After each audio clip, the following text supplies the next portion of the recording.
Hi, my name is Joran. I am Case Jackal on the internet, and I've been throwing my voice at this crab troll for on and off for past couple years.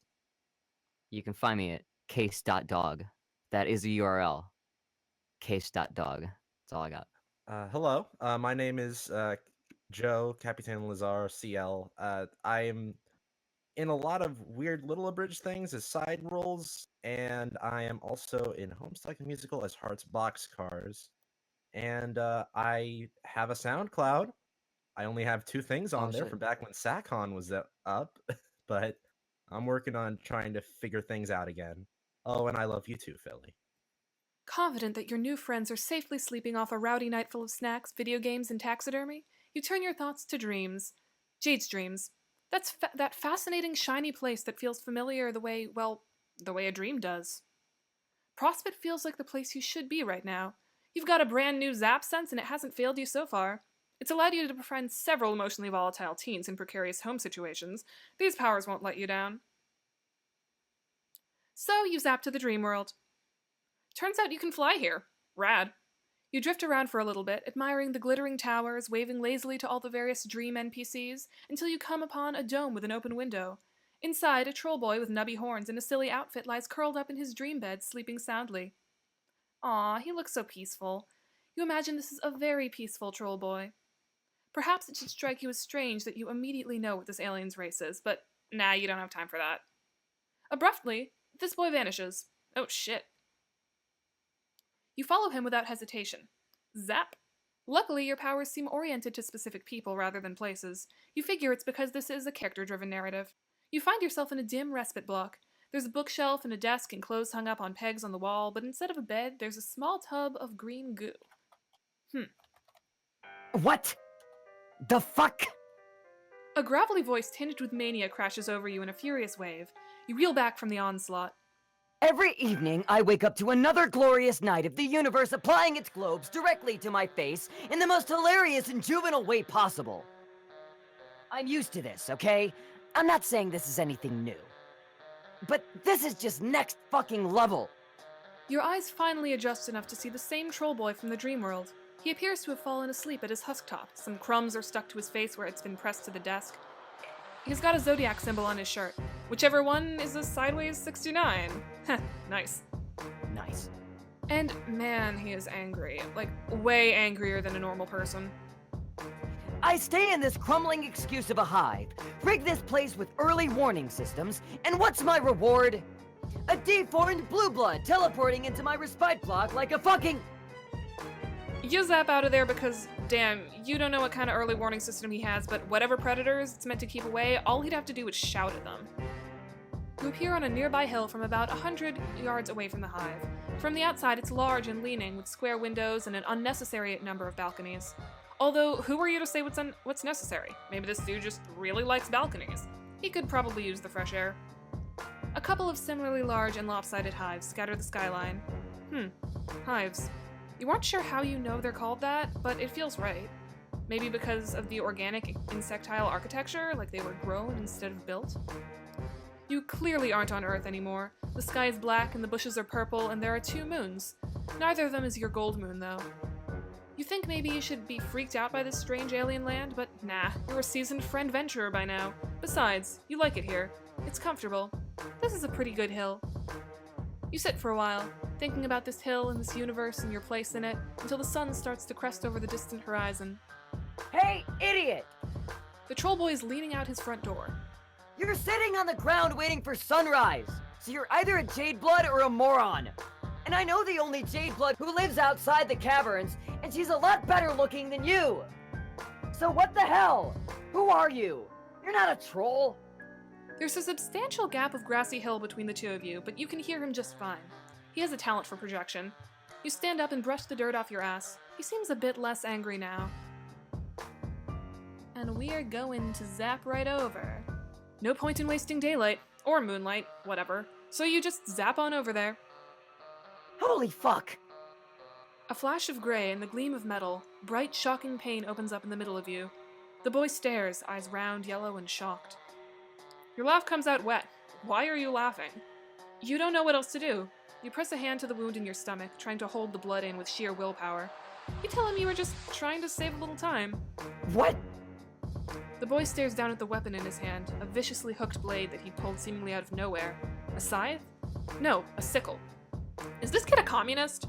Did communists actually use sickles, or were they just sickle-themed? There's so many communist facts that you don't know. The boy continues to stare at his sickle. Then he stares at your fingers. He looks back and forth, sickle, your fingers, sickle, your fingers, or more accurately, the blood on his sickle and your fingers. He's gaping at the crimson splashes like he's never seen blood before. His mouth moves, but no sound comes out. He hunches over himself like he's the one who's been gutted. You aren't sure what he does after that, because suddenly you're on your back and all you can see is the sky. Game over. We're going to take our sweet time. You walk leisurely down the hill. The heat from the rising sun washes over your back, and you speed up. That sun is bad news. You just know it. You start down the hill. Light bleeds further across the horizon, and your pace gets a little less leisurely. The troll boy crosses his arms. His shoulders are rounded in a slouch, like he spends a lot of time making himself smaller. His black painted claws are bitten down. You wave a little awkward hello. He rolls his eyes and grabs you by the arm. Grip's surprisingly strong. He tugs you underneath the shadowed overhang of a balcony. Okay, asshole. What were you doing watching me in my dream like some hornless cast-posing pervert? I can't even retreat into my unconsciousness anymore. Is that it? I won't even slide into the nascent relief of death without an alien stalking me. Did one of my friends put you up to this? Was it Solix? Everybody's favorite pastime. Make Karkat's life even more of a constant effervescent shit show. You tell him, Karkat, that it's not like that. You don't know anybody named Solix, and you didn't mean to be creepy, you just found him. Liked how he looked and decided to follow him home. Karkat's thick eyebrows creep upward. Okay, you know how that sounds, but you really didn't do it to be weird. You did it for friendship. You crave it. Like a mineral. Wow, very normal, Mr. Magic. Oh, but you are magic. Okay, maybe not specifically, you don't want to brag, but you can do some pretty magic stuff. Karkat looks incredibly dubious, even more so than Rose had, who you might have described as politely incredulous. You consider explaining to him all that wild stuff that Jade told you about, games and destiny and such things, but you really can't imagine what any of that has to do with this grumpy alien boy. What are the chances? You tell him you can prove it. You can bring him to visit one of his friends. You are so awesome at bringing friends together. You could visit Solix, was it? Karkat makes a noise like a tea kettle being punched. Hell no! That Nook Biter would self-immolate if I interrupted his coding.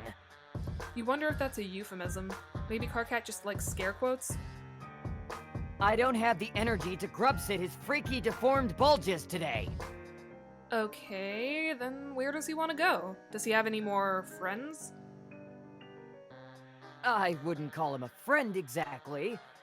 More like an endless burden I've been cursed with by the slithering eldritch gods of the outer reaches. If I didn't occasionally check up on him, he'd space out so far he'd hit hard vacuum. How do we do this? You're actually not quite sure, but you don't want to backpedal and suggest to this cool, angry troll boy that you don't know what you're doing. Do I just... His hand kind of hovers near yours. hold on? You could hold hands, but you don't want to be too forward. You could also just hold them under the armpits. You think holding me under the armpits is less weird than holding frond stumps? Yeah, sort of. Karkat puts an awkward hand on your elbow, then he frowns and pushes up your sleeve, laying 3 fingers against your bare arm. You good, dude? Yeah. Sorry. You're just kind of warm. Thank you. You tell Karkat that he is very warm, too. Let's just get this over with. Try to aim for just outside his hive. His Lucis isn't around, and he's usually too stoned to even notice if the roof came down. But I don't want to startle him. Cool. Here goes. You zap somewhere pitch black and immediately blunder right into Karkat. Oh my god. Could you keep it together for a single fucking glance nugget? You aren't in Karkat's hive anymore. You appear to be in the void. Cool. The what? Let go of me. You tell Karkat that he's actually the one still holding on to you. He makes an angry noise through his nostrils and releases you from his clammy grasp. He moves away from you and collides with what sounds like about 17 mops all banging into each other and clattering to the ground. God fucking Something smashes. sorry, Gosling. A shower of little noises like marbles over hardwood. What even is that? A light finally pops on above you. You appear to be in an alien broom closet with, like, alien cleaning supplies, you guess? One of the bottles just has Clen written on it in permanent marker. You ask Karkat if he meant to transport the two of you into a closet. A bucket rattles as he kicks it. He yelps and jumps backward onto your foot. What the fuck? Makara, you bottom-feeding asshole! Your personal habits are almost as disgusting as your pan-rotting purple words! Why is your paling equipment mixed with your scrub poles? Did you figure nobody would notice? Surprise, Nooksucker! I noticed! What in the hell? Karkat breaks off, and after a moment you realize why. Heavy footsteps shuffle closer. Someone has heard the absolute rumpus tantrum that Karkat's kicking up. Oh, hey, hold up, my brother. I'm hearing something in the scrub cubby. Some squeak beast what's all got itself trapped. The door opens a crack. Karkat grabs your arm again. Oh, fuck.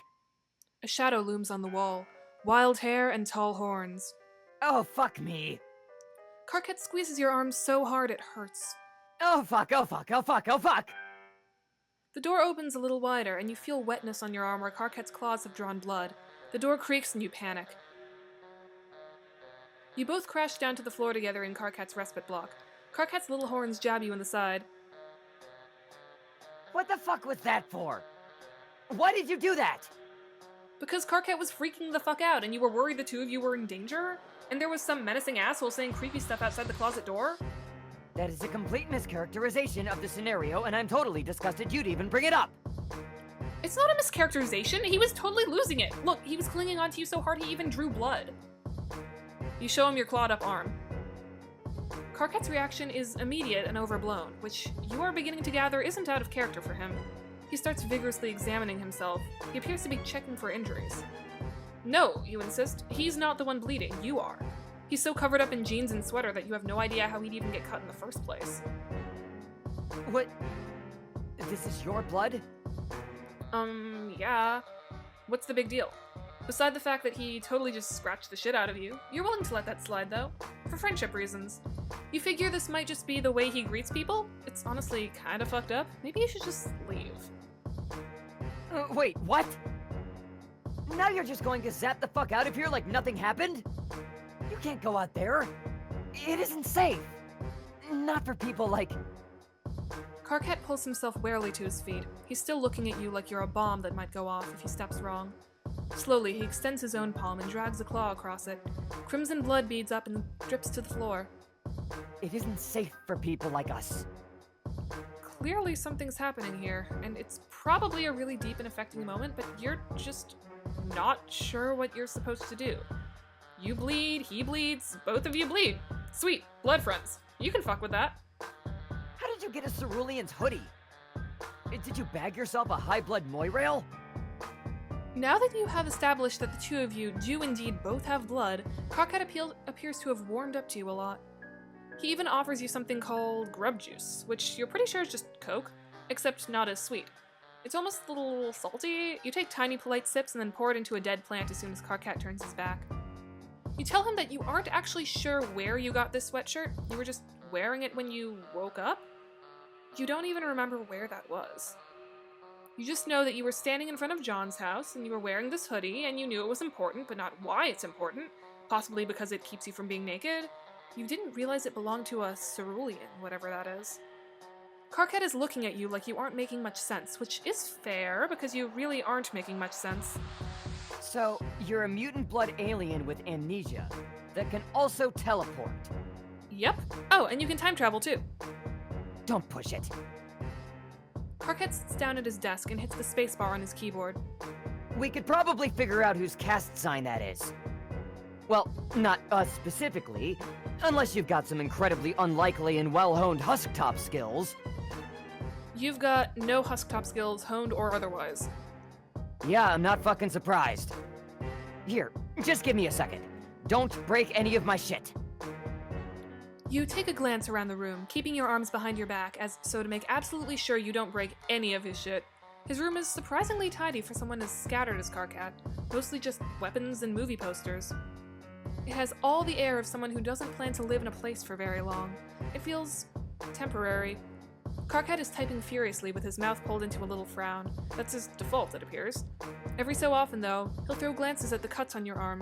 He really is hung up over your blood. Good news, Captor! Tonight is your lucky night. Finally, you get a chance to put your money where your dribbling snaggletooth flap is. I need you to do something for me. KK, if this is more whining about the team leaders, I don't want to hear it. You just don't have the qualities necessary for this sort of scenario. And if you were just here to start some sort of slap fight for Wrigglers, then you should probably go fuck yourself. Because I've got actual work I need to do tonight. Oh my god! Who gives a fuck about some game Aradia dug out of a hole in the ground? And what actual work? Like I even believe that for a second. You mean the actual work of touching yourself while sobbing into your recupercoon? Yes, hilarious, but can we skip the foreplay for just one time in our lives? All that's going to happen is you saying something you regret, and then crypt typing over whether or not we're still friends. Okay, first of all, fuck you. I don't have any time for any of your pathetic burns dunking me into a carton of weak sauce. There's actual, real, serious shit going on. Well, now that we've wasted like 2 minutes telling each other how busy we are, what the fuck do you want? I need you to check something in the Imperial database for me. Cast records. And I want you to do it without asking me why I need it. Deal? Wait, what the fuck, KK? Absolutely no deal. You didn't even try to make a deal. You just told me to do something incredibly illegal and dangerous. Why do you need cast records? You think ancestors are bullshit? Ancestors are bullshit! Fake night dream nonsense for kids who hate themselves and want to experience a connection to something bigger than they are. Face the facts, bulgeweeds! There is no way any of us are descended from anybody that matters! Then why the hell do you want me to risk getting culled for the records if it's a bunch of bullshit that doesn't matter? I might have a death wish, but I'm not suicidal. So either tell me what crawled up your nook and laid eggs in there, or let me get back to work. Okay, fine. I'm only telling you this because we're friends and I trust you. There's this person in my hive. Person. Yeah. They aren't a troll, but they aren't a drone either. I figure they're an alien? But they've got a cerulean sign and we're trying to figure out where it came from. Wait, they aren't a troll, but they're a cerulean. Sorry, KK, I'm trying to wrap my pan around this, but I'm pretty sure you're just fucking with me. Oh my god. Could you just run this? Give me a second. Okay, nobody's had this sign or cat name in a while. Ask your new alien friend if they know the name Adalov. Hey, do you know... Oh, what the fuck? You step back from where you've been reading over Karkat's shoulder. You couldn't resist. He was just getting so heated and mad, banging on the keyboard and making weird little growly noises. You think you can just... Karkat goes absolutely silent. He's rigid. If he'd been a cat, his hair would be standing straight up. You ask him what's wrong, and he shushes you so loudly you almost fall over from shock. You strain, and in the distance you think you hear a strange, staticky whirring. Suddenly, Karkat explodes into motion, grabbing your arm and pulling you out of his respite block and down the stairs. In the living room, he tugs a thick black blanket from off the back of the couch and pulls up the rug in the center of the room. Beneath it is a trapdoor. What the hell is... Be quiet! His movements are quick and panicky, but also methodical. His jaw is set and his eyes are hard as he unbolts the trapdoor, gives it a hearty yank to loosen it, and props it open. Beneath it is a rectangular pit in the foundations of the house, the size and shape of a shallow grave. This isn't the first time he's done this. You doubt it's even the 10th. So far, Karkat has struck you as a little bit ridiculous, but now there's something fierce burning in him, something angry and distilled. The sound comes again, closer this time, and you see a hulking shadow out the window, huge and menacing and armored. Karkat yanks you down into the pit with him and wraps the two of you in the blanket. Then he closes the trapdoor and you're plunged into a darkness so absolute it's like you've stopped existing. What the hell is going on? A drone. Karkat's face is squished against your shoulder. The fear in his voice shudders you to your bones. It's just a routine check. We should be fine down here. My Lucis dug this. It hides the temperature. The temperature? Of me. Of us. Of our mutation. You don't understand, but that doesn't stop you from being afraid. Impossibly heavy footsteps land on the floor above you. Karkat trembles. God, you have to do something. And we're gonna wait it out. We'll be fine. Karkat mutters it to himself again and again. We'll be fine. We'll be fine.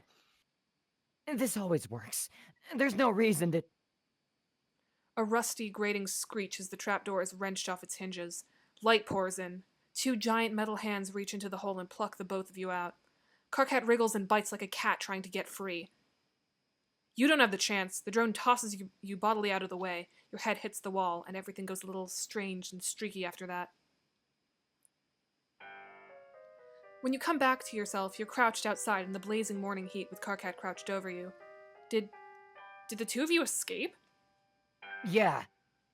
His voice is hollow. There's crimson blood smeared on his sweater and up to his chin, and you realize it must have come from the reopened cuts on your arm. Karkat must have carried you out of the hive. The hive. Behind you, Karkat's house is in flames. The heat of the fire combines with the heat of the sun until it feels like the two of you are standing on the edge of hell. Oh my god, did the drone do that? No. My Lucis did. I told you, I have early warning systems. He gave me a chance to get out before triggering it. Is he okay? Karkat gives you a look of utter disgust. He gestures toward the burning hive. I very much fucking doubt it. Okay, but the drone is dead, right? So he's safe. Karkat releases a creaky wheezing sound that takes you a second to realize is a laugh. God, you really are an alien. Where are you even from? It sounds so relaxing. That isn't the only drone, you freak of nature! It's seen my sign! It's heard my voice! I'm on record as call on site! There is absolutely nowhere for me to go! Shit. Okay, well, what about his friends? You really don't think Karkat is in any sort of state to make decisions, so you make an executive one for both of you. Also, it's hot as shit out here, and your delicate skin is already starting to burn. What had that friend's name been? Solix? You take Karkat's hand, because the two of you are beyond holding each other under the armpits at this point. You appear in a residential street in the city, and for a second you think you must have traveled in time as well, since it's night again suddenly, but then you look up and see the strange purple-blue glimmer in the sky. It's still day, but there's some sort of atmospheric shield between the killer sun and the city. You wonder why there isn't one over where Karkat lives. Maybe it's too far out in the sticks? Karkat yanks his hand out of yours. He's still holding the blanket he'd wrapped the two of you in, staring around in nervous little ticks. He looks even more scared than he had been back in his bedroom. Clearly he doesn't get out much. Fuck! A low chime rings out through the empty street. Karkat pulls his palm husk out of his pocket and looks at it like he can't remember what it is. Like everything normal has been wiped away and all that remains is the frozen horror in his eyes. KK, what the fuck? I just saw your name come up on the feeds. What did you do, you fucking idiot? You're gonna be a thrust executioner, you can't just start just showing up on call lists. I didn't do anything! Solix, there's some stuff about me you don't know. KK, what the hell? Okay, well, first of all, I'm right outside your hive stem. What? What are you talking about? Is this mutant stuff? Who gives a shit about that? TV knows too. She said she can taste our blood colors through the screen, which is all kinds of freaky. How does that even work? The screens aren't even scratch and sniff. How the fuck? It doesn't matter. Wow. I actually do not give a crap about any of Terezi's cackling bullshit right now. Everything is fucked forever. As if in agreement, a familiar crackling whir starts up somewhere close by. You and Karkat look at each other in almost comedic distress. I have to go. Just come up here, okay? We'll figure this shit out. No! Absolutely fucking not! Oh my god! You utter imbecile, do you think your little Pan Sparks could do anything against a culling drone? I know you have a death wish, but I'm not going to assist you in hysterical shit-fit suicide! You don't know anything about me or my death wish, KK. Come upstairs. No! Don't make me tell you how much I hate you. Karkat throws his palm husk at the pavement, shattering the screen. Tears drip off his jaw in blurry streaks of red. Get me out of here! And don't you dare ask me what's wrong! You don't. You get him out of there. To all over. Locale to locale. You take a grand tour of Alternia, a place you shouldn't know the name of, but you do. And everywhere you go, you hear the telltale grating whir. Karkat was right. Wherever he goes, the drones follow. After a certain point, it just becomes routine. You teleport to a random location and the two of you just sort of loaf around until you hear the sound in the distance. By the time the sun starts to set, you are both exhausted and must have zapped all over the planet. You find yourself back on the grassy fields, most likely somewhere near Karkat's demolished hive. Smoke hangs fetid in the evening air. Karkat's eyes are dull, his hair a tangled mass of curls so thick they look like twisted wire. I figured out why the fucking thing didn't work. What thing? He shakes the blanket, which he's been holding onto all day, the last remnant of what is most likely by now just a smoking wreck. With 2 mutants in there, we're too warm. Years of perfecting my hiding like an oink beast from the slaughter technique. And it's all decimated by some clueless asshole in a hoodie. Just Karkat out here having a normal one, getting fucked up the wage chute by the inexorable march of fate in the universe. I meet someone with the same disgusting deformity as me, and they immediately ruin my life. This is why I don't let people into my hive. Karkat, there is so much hatred wrapped up in his voice, in his words, and you don't think it's hatred for you. You ask him what you can do. You want to fix this. I think you've done enough. Karkat bundles himself up in the blanket, even though it isn't cold. He turns away. Game over. And thus, you're going to flee. So, you're a pretty tolerant kind of dude. You're generally down for whatever, but lying in a shallow grave while a troll boy digs his nubby little horns into your ribs and a mechanical monster stomps around upstairs, that's kind of a lot, even for you. So you do really the only thing a responsible friend can. You get your friend the fuck out of Dodge. It was really cool of Jade to have us all over. It felt like a birthday present, kind of. Especially since all of my other presents got lost in the mail. Actually, the only one that didn't get lost was a little Monsters poster my dad got me. He gave it to me a week early, almost like he knew that something weird was going to happen with the rest of my gifts. Sure, yeah. I'm happy for you, dude. Cool that your dad got you an unbelievably crappy shit to you before it got thrown into the literal garbage where it frankly belongs. But why are you wasting any part of our valuable word count babbling about your fucking little monster poster? Who actually cares? I don't know, I just figured some people might want to know about it. Whack. Oh, hey! Dave and John are propped up on the futon, gaming the way only bros can game, i.e. with several bags of chips and a mostly empty 2-liter bottle of Mountain Dew on the couch between them. Yeah, Doug, saving room for Jesus and snacks. Oh, hey, Mr. Mailman. You wave hello and try and catch your breath. You're a little unbalanced from the brutal shift being between buried alive to a chill Texas day with a couple of guys just being dudes. Wait, how did they even get back from Jade's? Oh, yeah, right. Turns out her dog can teleport. Wild, right? Who knew? I don't think Beck can time travel, though. So, don't worry. You aren't going to be out of a job or anything. And I'm probably going to ask you to zap me back to my place before my dad realizes I've been gone this long. I don't think he'd call the cops on you, but I just want to be on the safe side. By the way, who the fuck is that? And is he like, okay? Oh, yeah. Karkat. He's currently curled up on the ground with the blanket still wrapped around him. He's breathing very heavily and sort of clutching at the carpet. You lean down to make sure he's cool while telling Dave and John that he's an alien from another planet.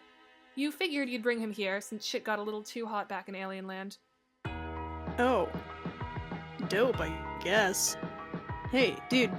Oh, wait. He's an alien? Like, a real alien? Yeah, John, Jesus Christ. Look, he's got little horns. Yeah, I can see that, but come on, aliens? Oh, so this is where you draw the line. Our friend living alone on an island with nothing but her magical dog and a taxidermied grandpa who she stuffed herself isn't where you draw it. A teleporting fake mailman in a hoodie who just wants to be bros isn't where you draw it. guess you have a point.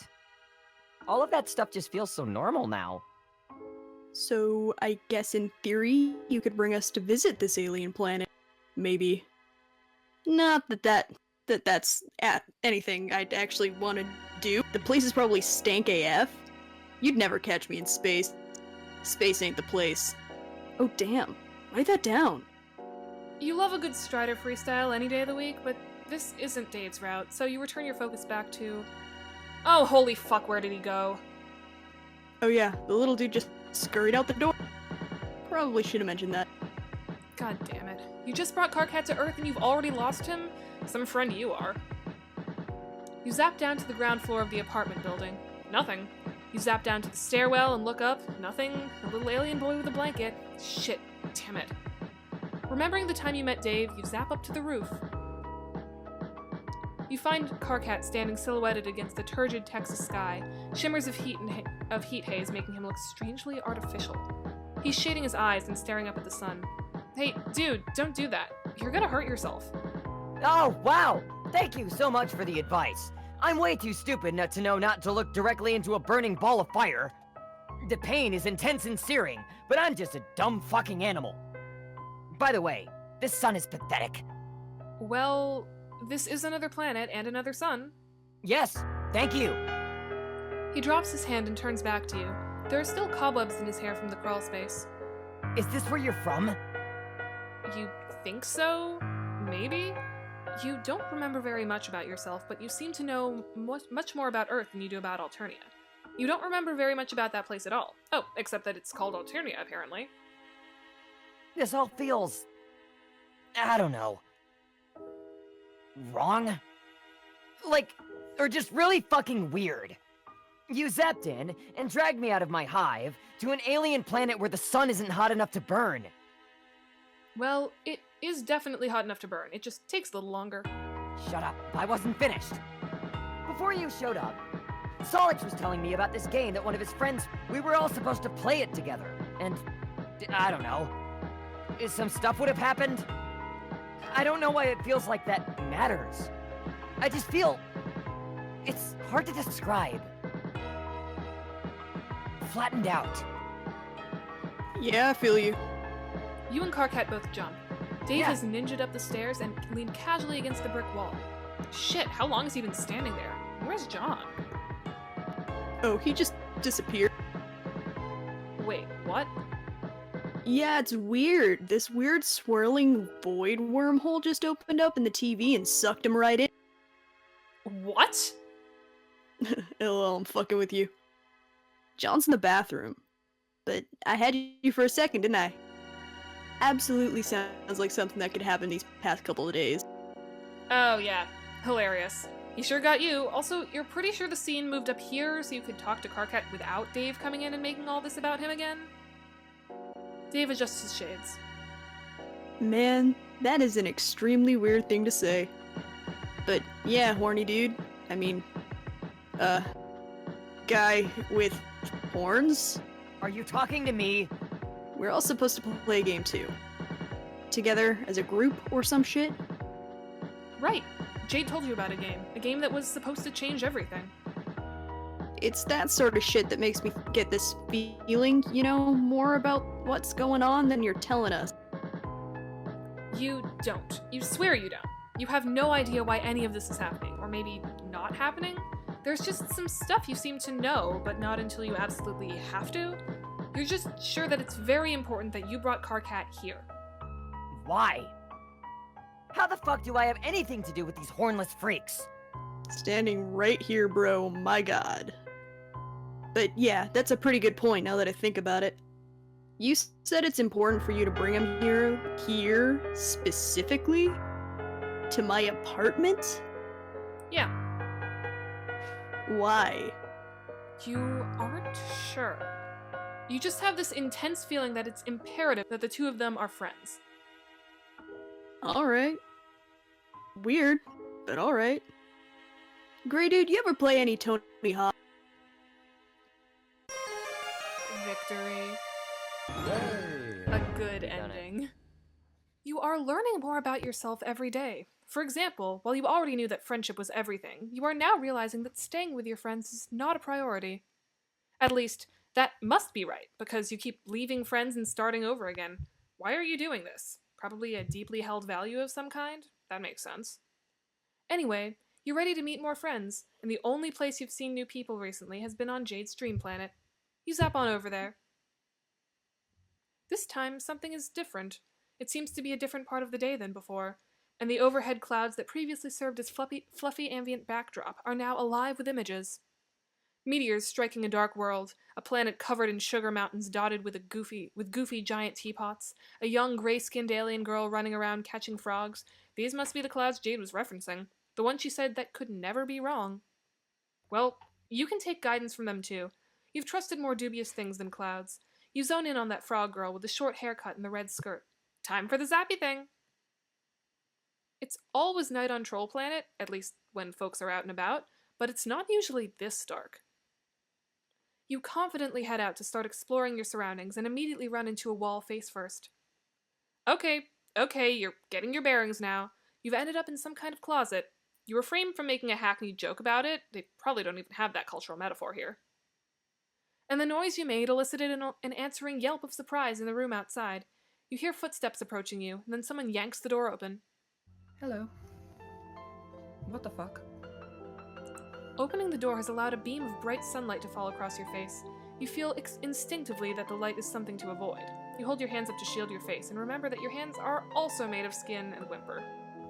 The heat is doing its best to fry you, like a vampire in a movie. You are sure that idle thought will not end up having any relevance to this troll girl's story whatsoever. What are you? Did you just wander in here, or like... what? Something like that, you tell her, cringing away from the light. You get the feeling this girl is not gonna fall for the old mailman gambit. Male troll? You tell her that you know one of her other friends. Who? Wait. It's a Karkat. Yes! I knew it. He makes friends with all kinds. Well, I obviously can't kick you out right now. You don't seem to be able to handle the sun. So I guess you better stick around until at least nighttime. You could easily zap to nighttime, but this is giving you an in, so instead you agree. No problem, you can just hang out in this closet. It's fine, it's a lovely closet. I know we just met, but you're being kind of weird. You hope it's the kind of weird that eventually becomes charming? You don't say that though, just think it. You know the barrier between your words and thoughts is ambiguous at best, but for real. Anyway, you have no obligation to skulk around in my wardrobe-defying assets chamber. I have a solution. Pulling the shades, maybe? No. Why would I deprive my plants of life-giving sunlight for a fragile-skinned creature I've never met before? It is another solution.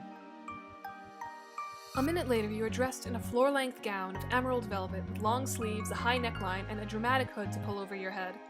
The dress does nothing for the heat, but it effectively shields you from sunlight. There you go. All swaddled up like a baby, you joke. The troll just gives you a level look. Clearly you stumbled on a cultural misalignment. Even though she's the one who hasn't even heard of a baby, she stares at you until you start to feel embarrassed for knowing things that she doesn't know. She is very good at staring contests. What an amazing potential friend. Now, out of the closet, you know now that joke wouldn't land either. You look around the room. It is indeed covered with plants, as well as colorful bolts of fabric and half-finished sewing projects. Unlike Rose's knitting disarray, it does not give the impression of someone who has difficulty finishing things. This troll's room gives the impression of someone who enjoys, even excels at having multiple irons in hot places, or at least she thinks she does. She seems to have just been on her computer thing when you zapped in, because her chat client is flashing insistently. You try to peer at the open window, but she hits a button and makes the projection disappear, a delicate green flush rising to her cheeks. No need to look at that. Guiltily, you remember spying on Rose. When she called you out, you thought for a second that your chances of being her friend had run out. Like if there was a universe where you became her friend and the one where you didn't, you'd stumbled clumsily into the wrong one, the bad one, if you will. But luckily, everything turned out fine. Maybe you could get away with it again? Plus, this troll didn't even know about your powers yet, not like Rose did. She would have no reason to suspect you. Do not. No, even if you don't get caught, it's just not a good way to begin a friendship. Much fairer to start on even footing. Besides, you already have an inn. You ask the troll how she knows Karkat.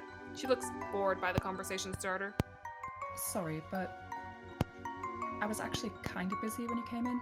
I'm not going to consign you to fiery death outside in the light, but I would appreciate some personal time. Sure, you say. Of course. The troll gives you a suspicious look until you turn away enough that she can be assured of privacy. She goes right back to chatting with her friends. After a while, she gets up and starts working on a dress she's sewing. She keeps getting frustrated, ripping it out and redoing it to get it perfect. She's not being rude to you, but she's ignoring you. You attempt to engage a few more times, and she keeps answering politely, but she just refuses to be pulled into shenanigans from which a lasting friendship could form. After several hours, the sun slips below the horizon and leaves the world in twilight. The troll girl yawns. Well, it should be safe for you to leave now. Goodbye. She nicely but firmly directs you out the door. Polite goodbye. Shoo shoo. Shoo. Rip. Alright, we are going to spy on the troll's communications. You excuse yourself to the... you don't know what they call it here. The necessaries? You wave your hand in a vaguely embarrassed way and the troll gets it. Out of her sight, you zap back to a few minutes ago, just outside the door to the room you're in now. You wait until you hear the thump of yourself arriving in the closet, and the troll abandoning her desk. Then you quickly zap into the room and read her current chat. It just cannot escape my notice that the last 3 times you contacted me, it was to ask if I finished your dress yet. Under these circumstances, I find it trying to believe that you want it for no particular reason. I wish you would just tell me why it's so important. Of course you do. Fussy Fangs always has to have a reason for everything. Maybe I just want a present for my Moirail. Did you think of that? Or are you too busy fussing around in your fuss block? Maybe I'm being nice. Or did you not think I can be nice sometimes? I know you can be. When you want. Sort of. Are we Moirails again now then? Yesterday you said defining our relationship was something only lame dorks would do. Yeah, and my Moirail is a super lame dork. That's you, Fangface. It's just that I can't help but notice that I'm your Moirail again right now, when you want something from me. You notice a lot, don't you? Always noticing something. I bet you'd be shocked to know how much you don't see. You don't even know half of what I have going on. If I've ever pretended to know what's going on with you, please allow me to apologize for such a gross misrepresentation of my reality. Whatever. Can you just tell me if you finished it yet? Hello, Kanaya! The log ends there. You zap back before Pasty is done changing into the dress and re-enter the room. The troll, Kanaya, is back at her lunchbox computer typing furiously. You have to handle the situation delicately. She can't know you were spying on her. Since you've already said that you know Karkat, you hedge your bets on all of them sharing the same friend group. You ask her carefully if she happens to know your other friend as well. Arachnid's grip? The little green flush darkens Kanaya's cheeks again. She bites her lip, showing one kinda adorable fang. Yes. I know her. Why? You are sure that helping Kanaya figure out her situation with this girl is the key to earning her friendship. A big, juicy interpersonal conflict to solve has been dangled in front of you, and nothing makes friends more reliably. But then again, you don't really know anything about this other troll.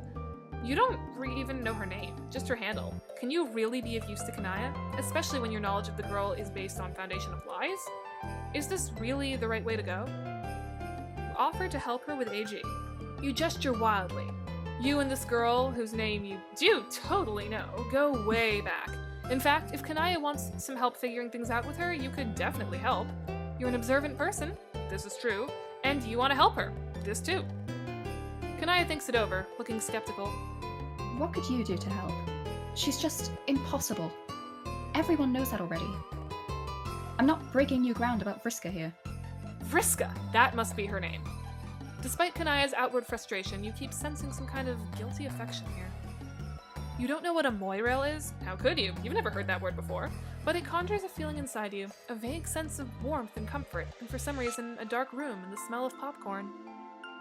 Anyway, it's clearly some kind of intimate relationship, and Kanaya's feelings are all wrapped up in it. You know what to do in this kind of situation. She needs to tell Vriska how she feels. You expect Kanaya to brush this off. She hasn't exactly been Miss Emotional Openness so far, and she looks like she's about to, but then she wavers. To your surprise, she lets out a very heavy sigh, her shoulders slumping. What would be the point? She's not even into the relationship we have now. There's no way she'd want to take it in a more crimson direction. Clearly, these feelings have worn her down so much her spiky defenses are weakened. You don't want to cheer on someone's vulnerabilities, but, well, it's hard to forge a friendship without them. You ask if she is sure about that. Well, no. I can't ever tell if she's sincere. She makes serious things into jokes, and jokes into big dramas. I thought she started calling me her Moirail as a joke. But then she told everyone else about it too. She didn't even ask me what I wanted. And now I don't know how to talk to her about it. Every conversation we have gets so antagonistic. But I'm not interested in that quadrant with her. Sometimes it feels like our relationship is just an aggregation of shallow and insincere hostilities. Despite the unfamiliar alien words, this teen romantic flailing is common among all species. You nod sympathetically, but you point out, Kanaya isn't happy now, so what would she have to lose if she pressed the issue? Kanaya gives you that even, scathing gaze again. And what is your personal interest in my quadrants? Karkat's friend? Whoops, you've pushed it too far. All your recent successes have made you cocky. You revert to barefaced honesty and tell her you want to get to know her better. I have plenty of friends already. And I don't even like some of them. But I will think about your unsolicited and unwelcome advice. Advice from a stranger whose presence you are tolerating solely to not be responsible for the death of an innocent is well known to be the best kind of advice. That's about the best you can ask for. You shut up and sit quietly while Kanaya goes back to her activities, sewing and tending to her plants with a big chainsaw she seems to have pulled out of nowhere. Finally, she huffs a sigh and throws the chainsaw down on the floor. It disappears again, but a little gold tube rolls away from where it landed. Kanaya stalks back to her magic computer lunchbox. She is emanating such a determined air that you don't dare to address her. Maybe she's forgotten about you? If so, it's to your advantage, because Kanaya's setup projects her windows in a very visible way, and she didn't tell you not to look this time. You know how you basically refuse to be straightforward with me? You know how you, and I use this metaphor with full consciousness of its on-the-nose nature, always have a web of intricate emotional misdirection and basically act in the most infuriating way possible. What? Slow down. What are you talking about? Why did you start calling me your Moirail? Was it because you actually had those feelings for me, or did it suit your purposes somehow? What if I started calling you my matesprit? Would that make it reality? Is that how it works? You just say things and assume they'll happen, like you said, instead of talking about it with the other person involved? This time I meant you in an abstract and general sense, not specifically you. Wait. Are you saying you want to be matesprits? You know I'm one of the few of us who still likes you. You know everyone wonders why I still talk to you at all, and sometimes I do too, after everything you've done. I think in this situation the evidence for strong concupiscent feelings on my part is compelling. I do not think our so-called moral allegiance is satisfying enough to account for my continued attachment to you. Any outside observer could perceive as much. Wow. I think there was a confession somewhere buried under all that insulting language. You know what, Meanie Fangs? Let's do it. Let's be matesprits. Do not mock me. I'm not! Jeez, you see how unfair you're being? Vriska, be more straightforward. Vriska, talk clearly about your feelings. Define our relationship. Then when I do it, this is what I get? Let's flip red. Why not? Wait, really? Yes! Kanaya slams the lunchbox shut and turns to you. She's even more flustered than she was before, and you can't tell if she's freaked out or thrilled. Maybe even she doesn't know. Listen, I have to go somewhere. You can let yourself out, right? Do not steal anything from me. You open your mouth, about to suggest that you could teleport her where she needs to go, but she rushes past you and down the stairs. Then she's gone.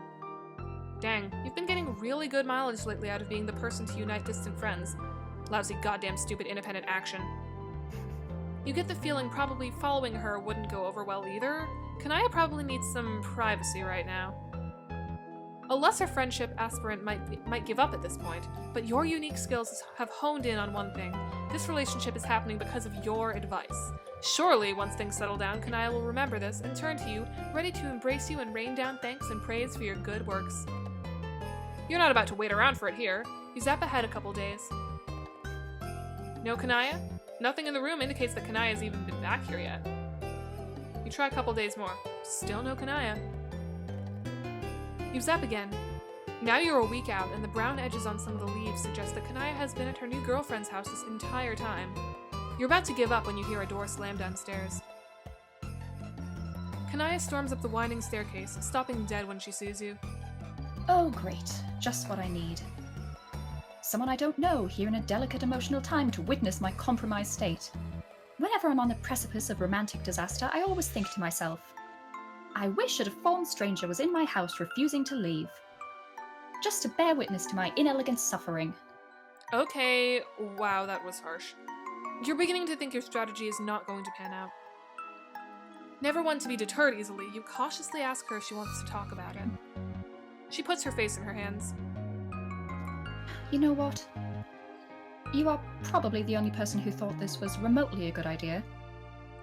And therefore probably the only one I can complain to. Everyone else saw this coming, I'm sure. As outcomes go, this one was not particularly stealthy.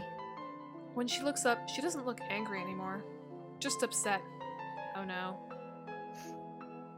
I do not know why I thought that in becoming my mate spirit, she would somehow start acting differently than the way she always has.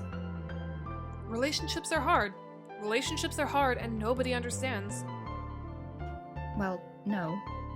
I mean, the very common form of social interaction. I think most people, especially past the age when their genetic contribution is legally required, understand. Or face certain culling. Okay, never mind that. You were trying to do a thing and it clearly didn't work.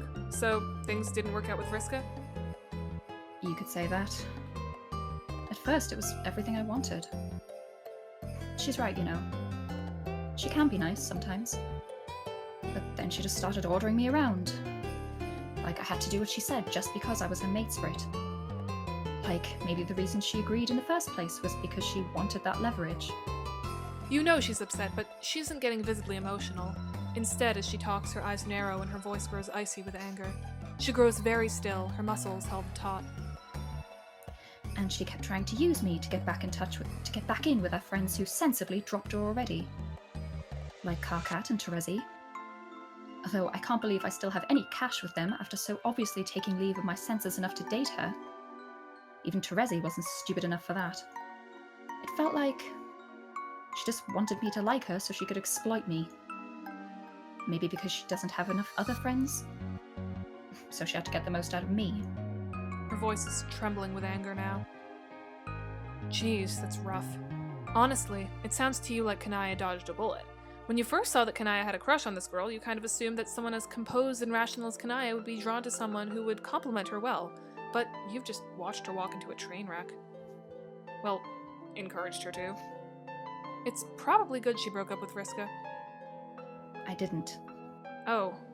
Well... But you're right.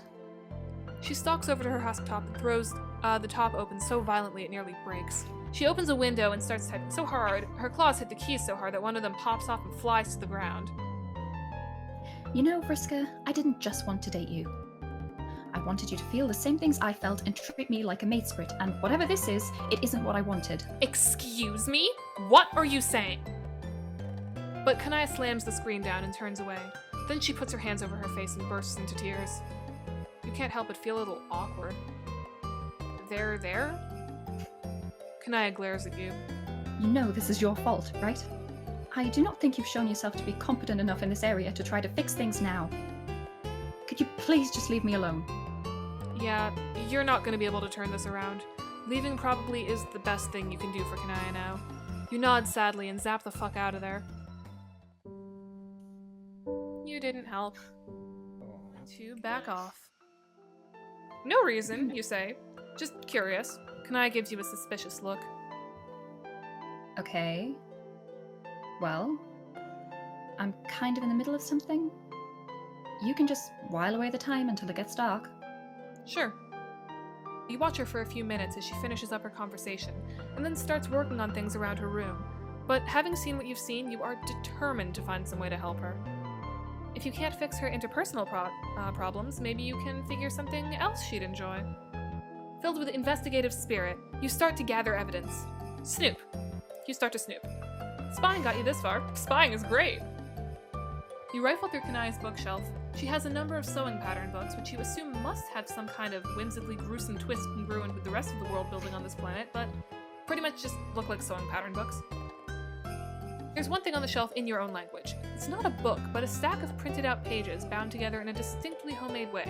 It says Spur Beta Walkthrough at the top and is covered with familiar erudite prose. You're pretty sure the events described in this document never happened in the timeline you're currently making, but maybe whatever source Kanaya got this from is not bound strictly to one timeline? There are a number of books featuring shining white figures, mostly women, with prominent fangs and variously colored blood dripping from their cruel and elegant mouths. They're all dressed in an explosion of brightly colored fabrics. Something about their sparkles strikes you as deeply, strangely familiar. You must just be thinking of vampires. There's no reason you'd know anything about whatever the rainbow blood imbibing troll equivalent is.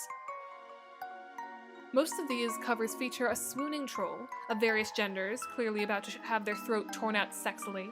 Many of the rainbow vampires are being menaced by brave heroes, all wielding chainsaws. A loud buzz makes you look up. You can't help but notice that Kanaya is tending to her topiaries with a large chainsaw of her own. Okay, you're putting this all together. The bright colors around her house, the choice of weapon, the love of sunlight. Kanaya's heart's desire is clearly to date a sexy vampire. Maybe that's what AG is. You wonder if you can make this happen for her. Maybe on this planet, it's not just a fantasy.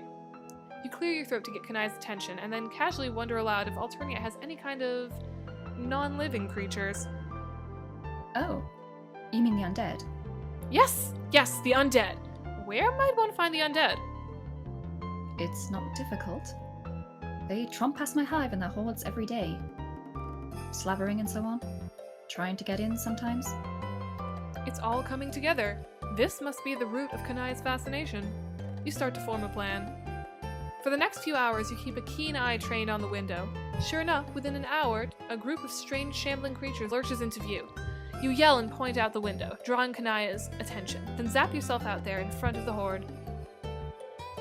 Now that you're close up, you can see that these guys are not exactly the debonair creatures of the night from Kanaya's book covers. They're more like zombies. Big, slow, stumbling things, half of them falling apart. Still, needs must. You are going to net one of them for Kanaya. You stand your ground as they lurch toward you, trying to select the most alluring. Suddenly, Kanaya is at your side, out of breath from running. She's wielding her chainsaw. Are you actually bereft of sense? You don't fight the undead. This is suicidal. You weren't trying to fight them, but there's no time to explain that, because they attack you anyway. A great monstrous arm backhands you to the ground, and monster claws tear through your gown and into your shoulder, lifting you by it. The creature opens a mouth full of more teeth than you thought could fit inside there. Then you're falling. You hit the ground and roll, dirt grinding into the wounds on your arm. The top half of the creature lands next to you, twitching slightly. Kanaya's chainsaw gleams with its black blood. She twirls and bisects another undead thing, but then the third bear hugs her from behind and lifts her, its maw opening wide. You scramble to your feet and throw yourself at Kanaya, grabbing her kicking leg and squeezing your eyes shut to concentrate. You zap. Please don't let the monster have come with you. You open your eyes. The monster did not come with you. Only its arms did. Kanaya shakes herself a little. Free from their disembodied embrace, blood pools on her carpet. She does something to get rid of her chainsaw, and suddenly she's holding a tube of lipstick, which she opens. She slicks a fresh coat of black onto her lips. You slowly catch your breath. You're about to offer an apology, but something makes you pause. Kanaya is staring at the pools of blood. She cautiously, guiltily leans down and swipes a finger in the mess. Then she brings it to her mouth and delicately licks. Blah! She makes a face and spits blood out. Then she looks up at you, flushing emerald with embarrassment. Oh, you think you made a mistake. Kanaya doesn't want to date a vampire. She wants to be a vampire. Pretend you did not see that. You smile cautiously. It's okay, you tell her. You're embarrassed yourself by your foolish actions. Yes. Why did you do that? Also, how did you teleport? We will be coming back to that one, do not mistake me. But I can't understand why anyone would run straight into a horde of undead. You look down. Well, it's just that when she said undead, you were picturing something else. Another kind of creature that was dead and now isn't and is a little more appealing. Understanding dawns. Oh, I see. Well, that's understandable. Vampires are just so cool. They're so cool and hot, and it would make sense for anyone to want to be one. I don't know what a vampire is, but I believe that we're on the same page. Maybe I misjudged you. Perhaps you have greater intelligence and finer taste than I originally inferred. Maybe, you say, and you bet anyone with taste would find Kanaya's daring, unconventional aesthetic intriguing. Even someone like the tentacle therapist. Kanaya freezes. What? How do you... No. Did you just... I mean... Who is that? I mean, She clears her throat uncomfortably. Whoever that is, I hope you're right. And also... Well, She looks embarrassed again. thank you for saying so.